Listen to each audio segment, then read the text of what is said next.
فاسألوا أهل الذكر إن كنتم لا تعلمون. Assalamu alaikum wa rahmatullahi wa barakatuh. Dear viewers, brothers and sisters in Islam, welcome back to Let's Talk About It after taking care of our sound system here, alhamdulillah. May Allah reward the brothers. But we're back to take your phone calls, inshallah. Brothers and sisters in Islam, I guess the point that I was hinting to is how come the story of the birth of Isa alayhi salam was not identical between the Gospel and the Quran. In the version of the Quran, we know that Prophet Isa alayhi salam did speak in the cradle, but yet in the Gospel that is not mentioned at all. The question, why? What is the wisdom? Why the Gospel did not mention that piece of the story? This is the question that we want to share with you. Again, we enjoyed the theme from last night, the little summer and Christmas theme, and I want to let you know that I have received a message again through Facebook from the mother that summer, mashallah, she heard every comments, every suggestion made by the viewers on the show, and she is totally convinced that she will never celebrate non-Muslim holidays, not just Christmas, inshallah. This is good news. Now I think is the spirit or the wisdom behind the theme tonight is to open dialogue, communication with non-Muslims, with Christians in particular. You can go out there and say, you know what, we have the story of the birth of Prophet Isa alayhi salam in the Quran. How come the version of the story which you have in the New Testament, or you can use the word gospel, does not indicate that Prophet Isa alayhi salam spoke in the cradle? Why? But let's first try to compile some wisdoms behind this in this episode tonight, inshallah. So the phone number is shown on the screen, 1-800-587-9075, 1-800-587-9075. We also have you on Facebook page, that is www.facebook.com/IslamQA.TV.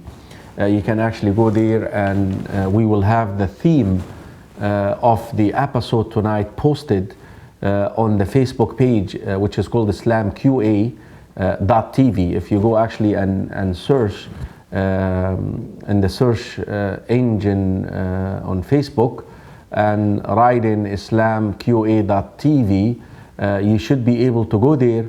First of all, like the page, and this is where we actually do post previous videos bi'idhnillahi ta'ala. But again, 1-800-587-9075. Give us a call, dear viewers, 1-800-587-9075. I hope the phone number is shown on the screen. Please give us a call, bi'idhnillahi ta'ala. We'll be more than happy to actually take your questions, insha'Allah ta'ala. And remember, our theme tonight is what? He spoke in the cradle. It's in the Quran. How come it was not mentioned in the Gospel? This is, I think, can be a subject of debate between you and a Christian. If he want to talk about the birth of Jesus, alayhi salam, if this is what will trigger the conversation, then simply you can actually enlighten the Christian that we as Muslims believe actually that he spoke in the cradle. Now, the occasion of him speaking in the cradle is to defend his mother. Let me take that phone call and then we'll go from there. Assalamu alaikum wa rahmatullahi wa barakatuh. Wa alaikum salam. Hi, this is Omar Khalas from California. I have a question for you, Sheikh. Sure, Ikhlas. But would you like to participate with us tonight on our theme? Basically, we're trying to compare the story of the birth of Prophet Isa in the Quran and the way it's mentioned in the Gospel. In the Quran, there is an extra piece, which is that he actually spoke in the cradle as an infant in order to defend his mother from the allegations that she had him out of wedlock. In your judgment, in your assessment, why the Gospel did not contain that story? We know that it was removed, but why? Why this is important to mention when we talk about Prophet Isa alayhi salam? If you would like to participate, Ikhlas, that's fine. If not, I will answer your question, inshallah. Go ahead. Yeah, I don't know about that right now. If you could answer my question. Okay, that's fine. Go ahead. Okay, I wanted to know the sunnah of shaving the hair of the newborn. When should it be done? Does it apply for the same for boys and girls? Because I heard someone say that you don't have to take the girl's newborn hair off. Okay, we'll answer your question. Will you be watching the show, inshallah? Yes, I will. Okay, we'll answer you bi'idnillahi ta'ala. Jazakallahu khayra. Barakallahu feekum, Ikhlas. Please keep watching. Inshallah, so let's get you viewers participating in the show, inshallah, tonight. And again, the theme is he spoke in the cradle. Prophet Isa alayhi salam, he spoke as an infant in order to basically defend the honor of his mother, because we know that when she came carrying him, why don't we narrate the story? It's a beautiful story in Surah Maryam. Here it is. واذكر في الكتاب مريم إذ انتبذت من أهلها مكانا شرقيا. Mention in the book Maryam when she withdrawn from her people to a place in the east. فاتخذت من دونهم حجابا. She actually took a barrier, a veil between her and the rest of the people. And we know this happened at Al-Masjid Al-Aqsa. Al-Masjid Al-Aqsa, when she was under the care of Nabiullah Zakaria alayhi salam, because we know that Zakaria is the one who took care of Maryam after the death of her father. Now what happened? فأرسلنا إليها روحنا فتمثل لها بشرا سويا. We sent to her our spirit, Jibreel alayhi salam, and he came to her in a human form, perfect human form. Assalamu alaikum wa rahmatullahi wa barakatuh. Wa alaikum assalam wa rahmatullahi wa barakatuh. Now, name, state, and would you like to participate in other theme tonight? Otherwise, ask your question and we'll answer for you, inshallah. Go ahead. Your name? Akram, and the state Indiana. Okay, you're calling from Indiana, and what is, would you like to participate in the theme tonight, Akram? Well, I don't really understand the main question. What's the thing, really? Okay, Prophet Isa alayhi salam's story, or birth story in the Quran says that he spoke in the cradle. But we know that the story in the Gospel did not mention that. In your judgment, in your assessment, why? Because this is a subject that we can debate when we speak with non-Muslims, with Christians in particular. Why would they not mention something like that in the Gospel? Was it removed from the Gospel? Well, that's obvious, but why? Why would they do something like that? I guess maybe the Muslims have more love towards Isa than the Christians. Okay, Jazakallah khairan. Do you have a question tonight, Brother Akram, for us? Yeah, that's not really a good answer, but It's okay. yeah, It's okay, inshallah. It's yeah, okay. I have a question. Okay, go ahead. What's the relationship between the stepfather and the stepson? Oh, that's your question from yesterday. What do you mean by the relation? Yeah. What do you mean by the relationship between the stepfather and the stepson? In what aspect? I mean, what do you mean?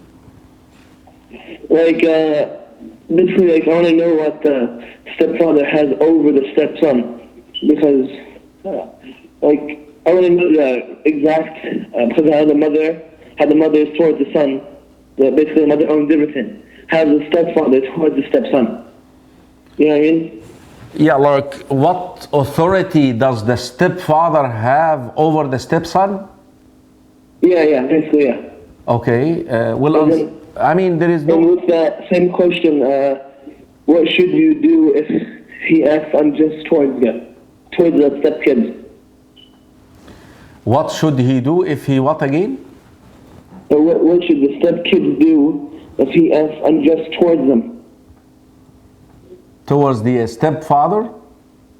Like, basically, the stepfather, what should the orphans, because he married a woman that has orphans, what should the orphans do to the stepfather if he acts unjust to them? Okay, we're talking about a stepfather here is someone who is taking care of children Orphans. of orphans. That's not called a stepfather. In my opinion, Or what is their mom? a stepfather is somebody, I guess you're right. I mean, I was actually under the impression the father-in-law. I think that's where the confusion is, you know. So, okay, now we know what a stepfather is. We'll answer you, inshallah. We'll answer. Now I'm getting it. Now I'm making sense of all your talk, inshallah, because I was under the impression that we're talking about father-in-law, not a stepfather. Now I know what you're talking about. Jazakallah khairan. We'll answer you, inshallah. Okay, barakallah fiqh. Assalamu alaikum wa barakatuh. So again, dear viewers, brothers and sisters in Islam, we'll answer Ikhlas and our brother Akram's question, bi'idhnillahi ta'ala, in the second half of our show, bi'idhnillahi ta'ala. But for now, let's see if we can get somebody simply to discuss with us why, bi'idhnillahi ta'ala, is it important that the Quran mentioned the fact that the Prophet Isa spoke in the cradle? But let's narrate the story again. Let's carry on narrating the story. We reached as far as فأرسلنا إليها روحنا فتمثل لها بشرا سويا. We sent to Maryam alayhi salam our spirit, Jibril alayhi salam, and he took on a human perfect form, or a perfect human form.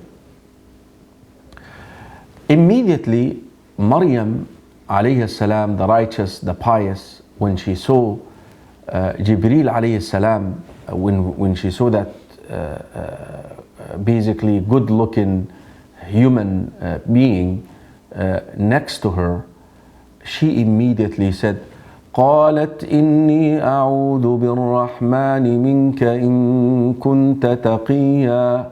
She said, I seek refuge with Allah from you. If you are righteous, if you know what that means, if you truly know what does this mean, Allah subhanahu wa ta'ala has all power and authority. When I say أعوذ بالله منك, I am under the protection of Allah from you. If you're really righteous and pious and you know who Allah is, you should not harm me. During the time of Al-Hajjaj ibn Yusuf al-Thaqafi, Al-Hajjaj was very famous and known of killing people.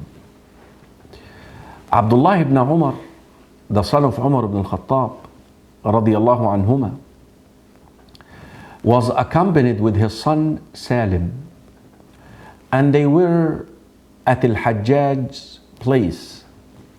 They were at Al-Hajjaj ibn Yusuf al-Thaqafi place. For someone upset Al-Hajjaj. Someone made Al-Hajjaj upset. Now, Al-Hajjaj called upon Salim, the son of Abdullah ibn Umar, the grandson of Umar ibn al-Khattab. And he said to him, Ya Salim, O Salim, take this man and kill him. Now, if Salim refuses, he will be killed. Now, at the same time, one of the things that we cannot do, even if we're forced, is killing another person. Like if you have a gun pointing at you and you're asking to shoot somebody with a gun in your hand, don't. Because now it's your life or the life of the other person. Your life. I think what I'm trying to say is, in Islam, the things which we do out of forgetfulness were pardoned, and also the things that we do out of ignorance were pardoned, and also the things which we do out of being forced were pardoned. Being forced to do. Allah pardons us. Except once it comes to killing. You cannot, even if you're forced, you cannot kill someone else. Like somebody is pointing a gun at you and telling you, shoot that person, otherwise I'm going to shoot you. Don't. Salim took the person outside and he asked him this question. Did you pray Fajr? Did you pray Fajr, Jama'ah? The man said yes. He said, Usluk ayya tariqin shit. Run away from any road you want. Disappear. Go. Salim returned to Al-Hajjaj, and then Al-Hajjaj ibn Yusuf al-Thaqafi asked him, did you kill the man? Did you kill him? Salim said to him, no, I actually let him go. Then Al-Hajjaj said, why? He said, I heard my father telling me that the Prophet ﷺ said, من صلى الصبح في جماعة فهو في ذمة الله. Whosoever observes Salatul Fajr, Salatul Subh, he's under the protection of Allah.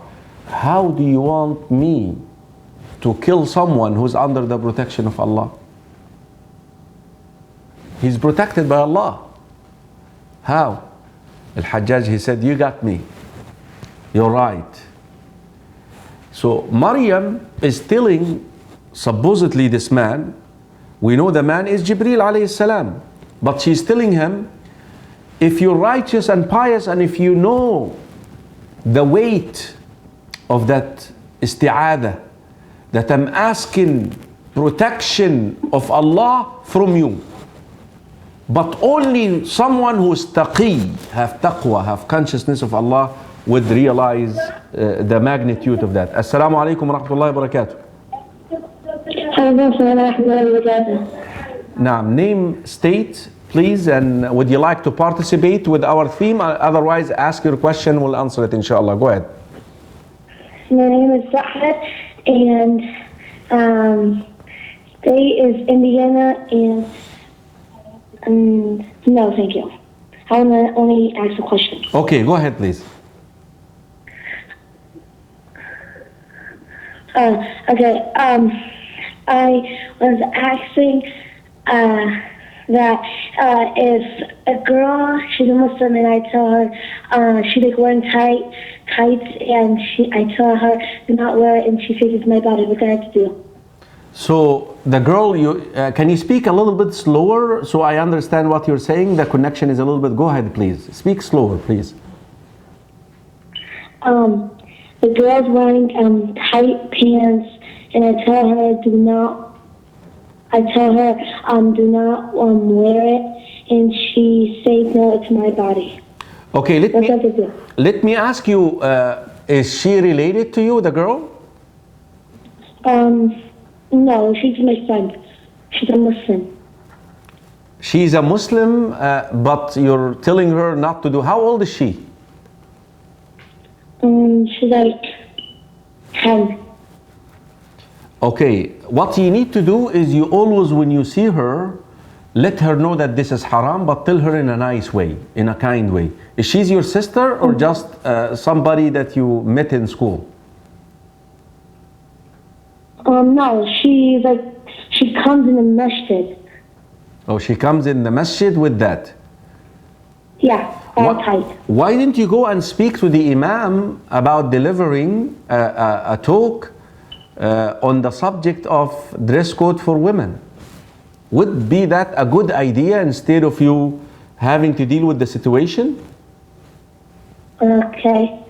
Do you think this is a good idea? Yeah. Okay, good man. Barakallah feek. No, I'm a girl. But oh, I'm sorry about that. So you're a girl. So Yeah. this is the second time it happens ever on my show. You see the problem with this, and if I don't recognize, what is your name? I'm sorry. Allahu Akbar. And Sahar. Sahar, I'm sorry, Sahar. I apologize. Please forgive me, Sahar. Okay, you're a girl actually, so you have actually more. You see, I was talking to you, and I'm under the impression that you're a boy, and I was trying to minimize the interaction between you and her. But now, actually, I would encourage you to talk to her more about how a woman should be dressed in Islam, Sahar. Okay? So I actually encourage you now. Besides talking to the Imam, I think is a good idea, but I think you still can talk to her about wearing correct Islamic code. Jazakallahu khairan. Sorry about that, Sahar. Sorry about that. You see, that's the thing about the communication. Okay, so we explain now. Immediately, Jibreel alayhi salam said to Maryam, إنما أنا رسول ربك لأهب لك غلاما زكيا. Listen, I am Allah's messenger to you, and I'm here to be the cause or the reason for you to have a purified son. Immediately Maryam said, أن يكون لي غلام. How I'm going to have a son? ولم يمسسني بشر, when no man touched me, and ولم أكو بغية, and I'm a chaste woman. No way I will allow somebody to touch me, to have a child out of wedlock, to be pregnant out of wedlock. Then Jibreel alayhi salam, again, who was talking to Maryam in a human form. So he left his angelic form and he took on a human form. قال كذلك قال ربك. Your Lord decreed that, and He will be a mercy for mankind. وليجعله آية للناس ورحمة منا. And He will be an ayah, a sign for mankind and a mercy for mankind. And listen, وَكَانَ أَمْرًا مَقْضِيًّا. And it is a matter which is already ordained. Now, we read two verses, one of them in Surah Al-Anbiya, and the other one in Surah Al-Tahrim, I believe, Al-Tahrim. وَمَرْيَمَ ابْنَةَ عِمْرَانَ الَّتِي أَحْصَنَتْ فَرْجَهَا فَنَفَخْنَا فِيهِ مِنْ رُوحِنَا. Maryam, the daughter of Imran, who was chaste, and we blow. The other verse in Surah Al-Anbiya, we blow in her. Basically, the scholars put the two verses together, that Jibreel alayhi salam blew in her sleeve. It went into her private part, and this is how she conceived Isa alayhi salam. Now she became pregnant. فحملته فانتبذت به مكانا قصيا. When she became pregnant, she took aside. She went to aside of the Al-Masjid Al-Aqsa again. Assalamu alaikum wa rahmatullahi wa barakatuh. Wa alaikum salam wa rahmatullahi wa barakatuh. This is Misha from Canada. How are you, Brother Sheikh? Alhamdulillah, Sister Misha, how are you doing? And Jazakallah khairan for calling. Would you like to participate in our theme tonight? Prophet Isa alayhi salam, we're telling the story, how important it is, the story that he spoke in the cradle, and how come that part of the story was not mentioned in the gospel. Go ahead, please. Or unless if you have a question, we'll answer you, inshallah. Go ahead. Okay, I don't have any question regarding the subject that you're following up today. Okay. I just would like to know, because I'm planning to travel all the way down to Pakistan. Just want to know how to do Urdu in the plane, and also what would be my the obligatory prayer every time. Is it like same as I'm doing, or is it going to be as I'm going to be considered as a traveler? So I'll be there for 20 days. we're talking about wudu and also salah, right? Both. That's right. Urdu in the plane, because usually when you go into the washroom of the plane, the water is not good to put in your mouth. So what do you do usually? I know because you do travel a lot. What do you do? Just give me a suggestion. Okay, we'll give you that, inshallah, bi'idhnillahi ta'ala, jazakallahu khairan. So Sister Jazakallah Misha, khair. regarding making wudu and traveling as well. Okay. Now when she conceived and she's about to deliver later on, a lot of people say, how long was her pregnancy? We don't have a text that says how long. And whenever we do not have a text, then we retreat to the natural, which is what, 9 months. So we must say 9 months. This is the normal course of pregnancy.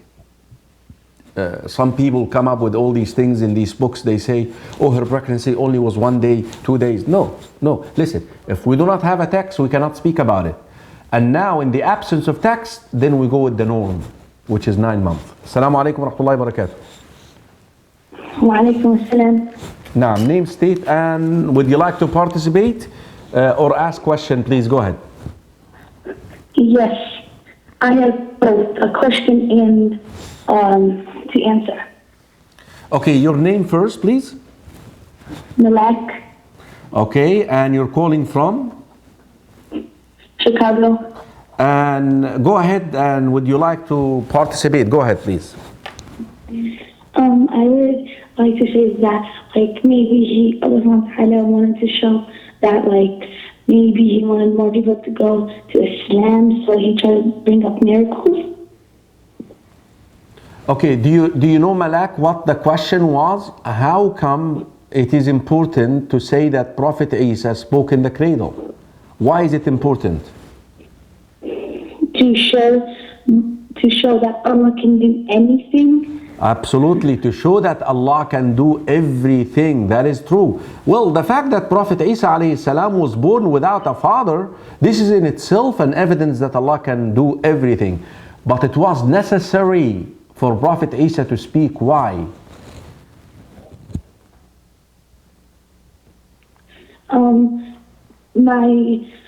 My question was, I wear hijab, and I have a cousin that's older than me, and I know I can't wear hijab. So do I like? And he has like I don't know how to say. He has problems, like mental problems. Do I like take off the hijab, or is it okay? Malak, to how take it off? how old are you? 14. How old is he? He's about, I think, 20 or 18. You have to wear hijab in front of him. Oh. He is a non-mahram to you, good girl. Jazakallah khairan. You have to wear hijab in front of him. Jazakallah khairan. Okay, I'm trying to clear up the questions from the little ones, dear viewers, but inshallah, Sister Ikhlas and also our brother Akram will answer your question as well, and Sister Misha bi'idhnillahi ta'ala. So, right away, she's about to deliver. She delivered him, but when she was delivering, she already was concerned about the face-off with her people, to the extent that she wishes that she doesn't exist. Now, ناداها من تحتها. The books of tafsir said that Prophet Isa actually the one who spoke to her from beneath her. ألا تحزني, grieve not. قد جعل ربك تحتك سريا. Allah subhanahu wa ta'ala has placed nearby you a running stream, drink of. And shake the trunk of the palm tree. وهزي إليك بجذع النخلة تساقط عليك رطبا جنيا. You will have ripe dates falling upon you. فكلي. And this is actually a lot of the scholars, they say this is an evidence that Prophet Isa was not born in Christmas, because in December, the 25th of December, because simply ripe dates, normally their season is October, end of September, October, November. That's it. Ripe dates is the initial produce of a palm tree. وإما ترين من البشر أحدا فقولي إني نذرت للرحمن صوما. When someone asks you about who is he, let them know that you're fasting from speaking. فلن أكلم اليوم إنسيا. Now she came carrying Isa alayhi salam, and she arrived. Immediately they accused her. Ya Maryam, لقد جئت شيئا فريا. This is an awful thing. يا أخت هارون, you're from the line of Aaron. ما كان أبوك امرأ سوء وما كانت أمك بغيا. Your mother was a chaste woman. Your father Imran is a righteous man.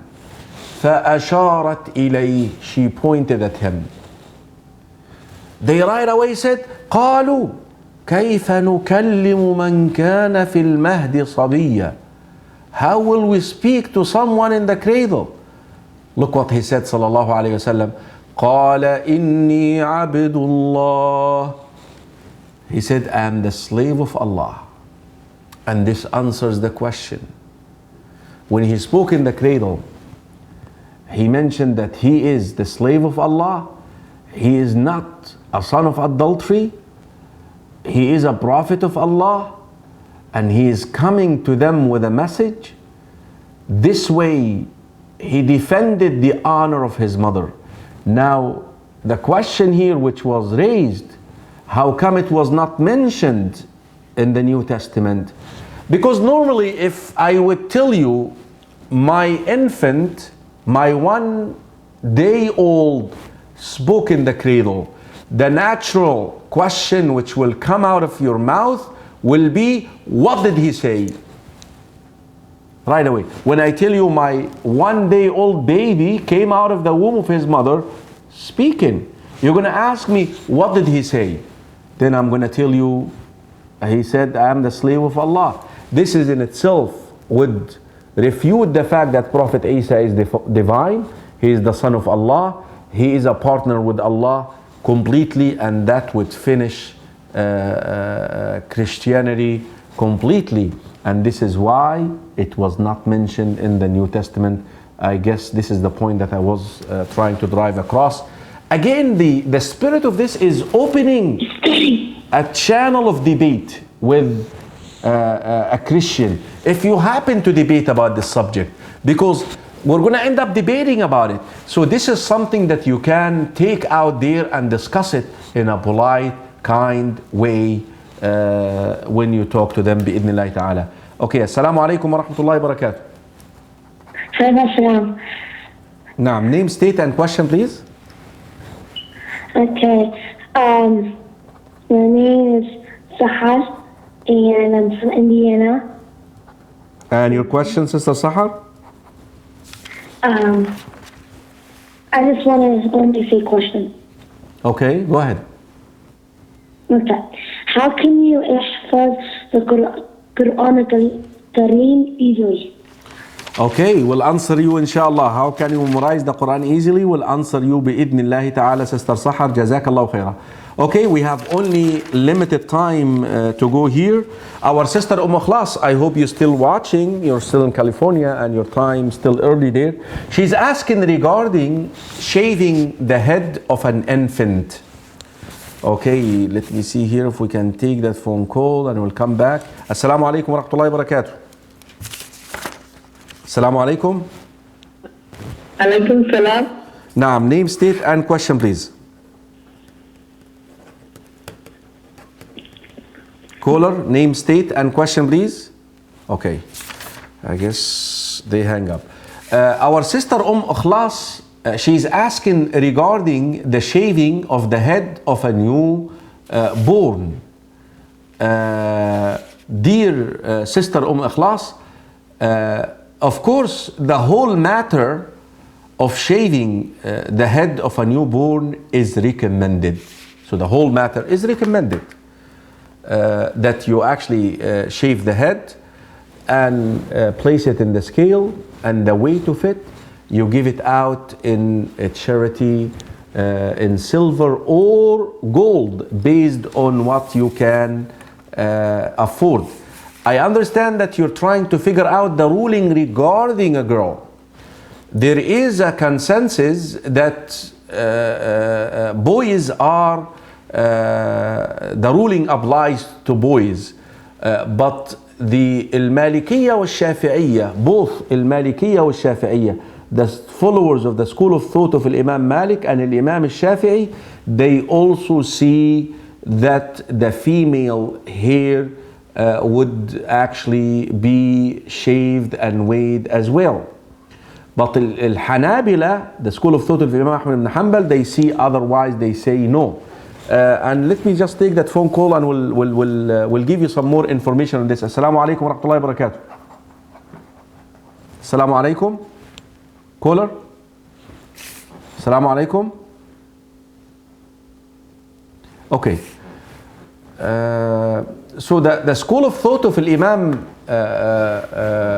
Malik, Imam Shafi'i, they see that the ruling applies to both females and males, but the hadith is not authentic. Hadith in Muwatta Imam Malik regarding Al-Hasan wal-Husayn wa Zainab is not authentic. That is why the view of Al-Hanabila is based on authentic hadith في الإرواء. Sheikh Al-Albani authenticated it, that only applies to men, only applies to males, I'm sorry. The shaving of head only applies to males only.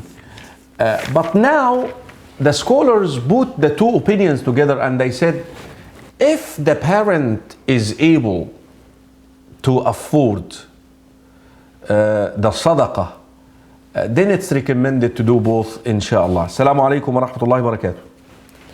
Wa alaikum assalam wa rahmatullahi wa barakatuh. Naam, name, state and question please.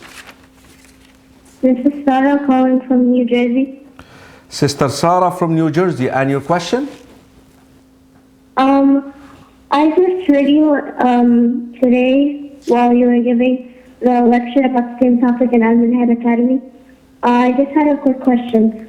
I'm just asking if you will be there at the fundraiser, inshallah. Oh, you go to Al-Minhaj Academy? Yes. MashaAllah, I will be there for the fundraising, of course, bi'idhnillahi ta'ala. Are you going to be there yourself? I hope you will be there. Yes, inshallah. Inshallah, I'm looking forward to the 10th of January, dear viewers, especially those who are living in the New Jersey area. Al-Minhaj Academy, they do have their fundraising, inshallah, on the 10th of January, bi'idhnillahi ta'ala. Sister Sarah, can you make an invitation to everyone who is watching the show so that they can come, inshallah, to the fundraising? Can you motivate them, please? Go ahead. What should I say? Well, just speak your heart, whatever comes out of your heart. Why is it important to support Islamic schools? Why? Why is it important to have, you go to Al-Minhaj all the time, right? Why is it important to have Al-Minhaj Academy? I think that's what you should say. to support it more and let the kids learn more about the Islamic knowledge. All right, because Islamic knowledge is important, absolutely. Jazakallah khairan, Sister Sarah. You heard her. Inshallah, we all will be there, bi'idhnillahi ta'ala, to support our school here.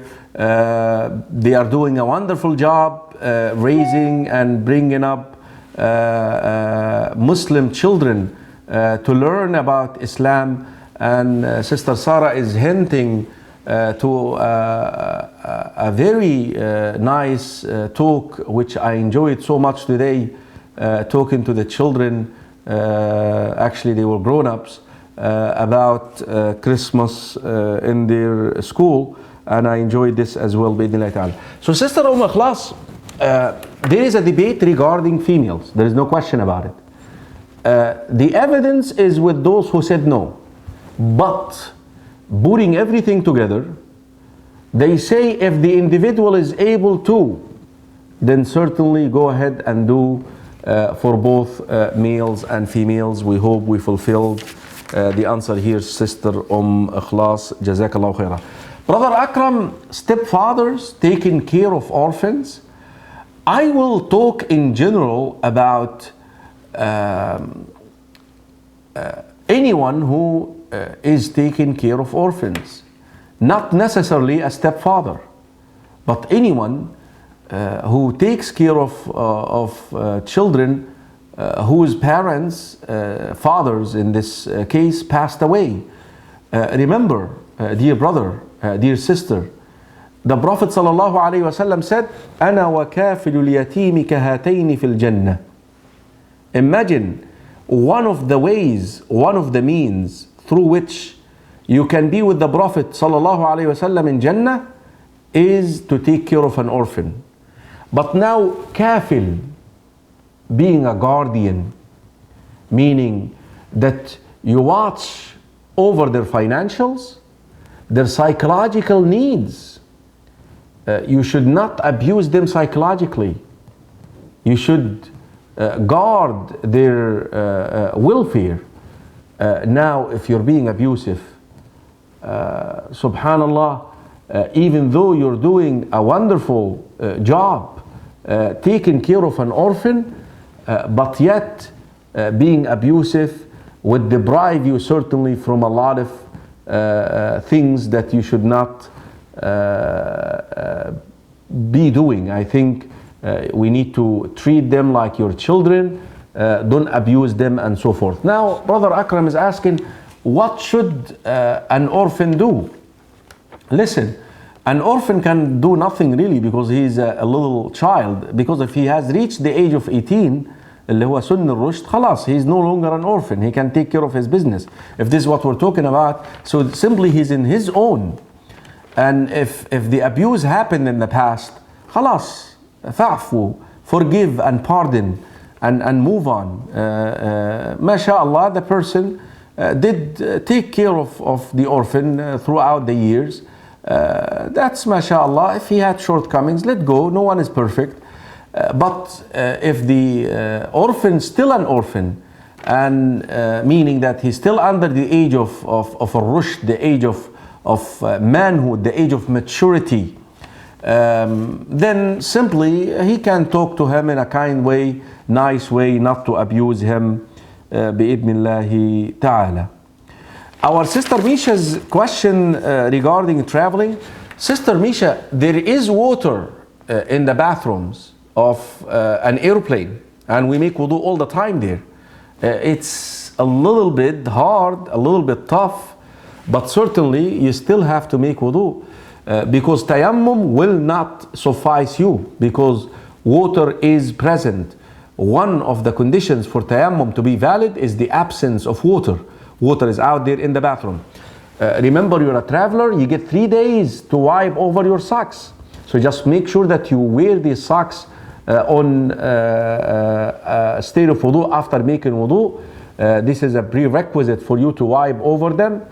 After that, mashallah, you go to the bathroom, you don't have to lift your feet and any of that. This is really the most difficult thing being in an airplane, because the bathrooms are normally very tiny. You can just take your time and clean the bathroom after you're done. It's done. It can be done. We do it all the time. Yes, it's not as simple as being at home or being in a masjid. We understand. But subhanAllah, this is sometimes help us understand the statement of the Prophet sallallahu alaihi wasallam, إسباغ الوضوء على المكاره, that you strive to perfect your wudu, your ablution, even when it's hard. That's what is the meaning of على المكاره is. That even when you're disliking, here you are, you're in the bathroom of an airplane, you're trying to lift this, but you're doing this for the sake of Allah subhanahu wa ta'ala. وَالطَّهُورُ شَطْرُ الْإِيمَانِ, and being in a state of purity is half of Iman. Now once it comes to the Salah, the regular term, the regular course.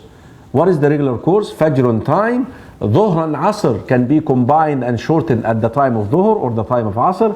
Maghrib and Isha can be shortened, and of course Maghrib cannot be shortened. Maghrib is always 3 rak'ahs, but Maghrib and Isha can be combined and prayed at the time of Isha or at the time of Maghrib. So there is no change there. The only thing, traveling or taking transatlantic flights, normally you only follow the time where you're flying. Normally if you look at the map in the airplane, you will find time in the place of origin where you've flown from. In your case, Sister Misha, you've flown from Canada. Then it's going to tell you Toronto, for example, local time in Toronto. And if you're going to, let's say, Europe or to Pakistan, and local time in Pakistan. But on the map, if you go through, if you look carefully, you will find current time. You normally find it underneath the map there. The current time is the time where you act on the air, and this is the time you use to observe salahs. So you don't follow the local time in Pakistan or the local time in Toronto, because you're no longer there or you're not there yet, but you follow the local time where you're flying over bi'idnillahi ta'ala. طيب, our last question here. Our sister is asking, what is the best way to memorize the Quran? The best way to memorize the Quran is to have a good intention, is to simply do it for the sake of Allah subhanahu wa ta'ala. After that you seek the means, and the first mean is to learn the Arabic alphabet so well, and you learn the vowels, the harakat, the mudud, and then gradually you begin initiating the memorization bi'idhnillahi ta'ala. It's ideally, if you're still young, that you memorize at the hands of a sheikh. Jazakumullah khairan, dear viewers, brothers and sisters in Islam. We love you all for the sake of Allah, and I hope you enjoyed the show tonight. Till our next edition of Let's Talk About It, we leave you in the care of Allah. Till then, Assalamu alaikum wa rahmatullahi wa barakatuh.